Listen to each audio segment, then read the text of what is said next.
Hey guys, this is the Coding Chronicles and welcome to another video on NodeJS. In this video, we are going to take a look at what synchronous and asynchronous tasks are. So when you execute a task synchronously, you wait for the task to be completed before moving to another task.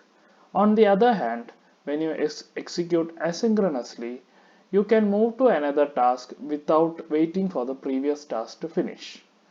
Common method to achieve asynchronous execution is to use a callback. Let us take a look at an example.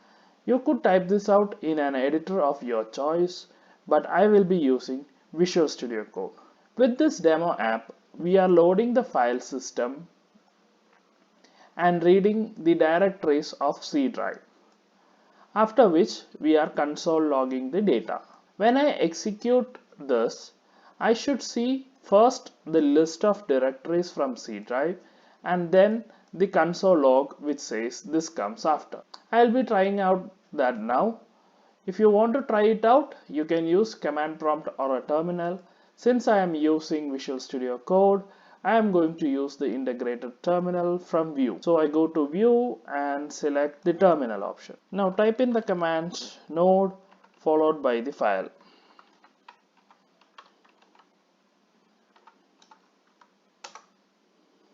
So here you can see first the directory list from C drive is displayed, after which we can see the console log. This comes after. This is an example for synchronous execution. Now let's take a look at a different version of this code using asynchronous calls. I will go ahead and run this even before I explain what is going on. So once again I open the integrated terminal and I write the command node followed by the file name.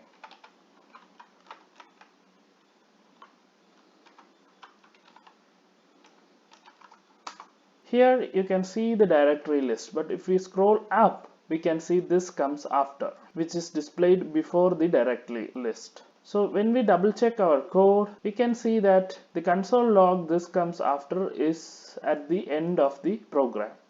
But still, this is displayed before displaying the directories. Now let's take a look why there is a difference in the execution. So this is mainly because of the callback used here, which is written as a function in line number 3. And this callback is passed on to the readdir function. So what happens here is like when the readdir is executed, the control doesn't wait for this operation to be completed. Instead, it moves on to the next line and executes the console log and line number 9. Once the readdir function is completed, the callback is called, which is in turn console logging the data.